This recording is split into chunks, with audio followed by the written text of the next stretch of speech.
bir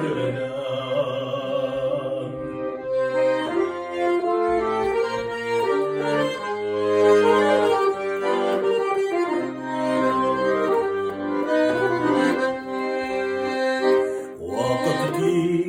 mene şu vakitta yerimiz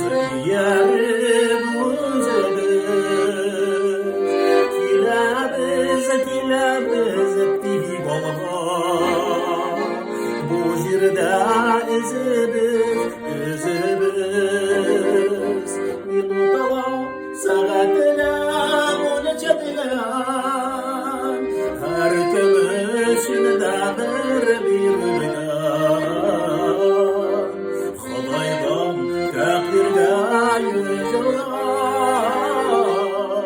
ömürler der olabilir bir rügan minutala saatine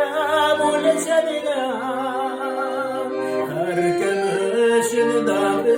bir rügan Xudaydan takdirge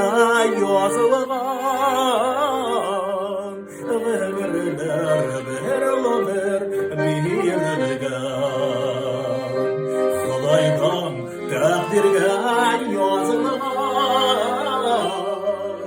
ömürler der olabilir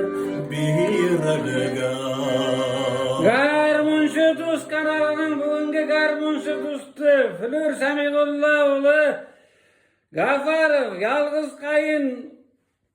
ulu Ufadatıra rahmet Flör abi zor rahmet vakitini bölüp Garmunşu Dost kanalına şuşunday jırlar bırakın Garmunşu Dostlarga ham barlık kişilerge özlerinin jırlarını ko'rsatgan üçün jırlagan Garmunşu Dost kanalının Garmunşu Dost'u Flör abi O'zingga rahmat tuganim. zor rahmat senga Mashaqqatlanib kelib, vaqt topib, meni izlab topgan uchun rahmat.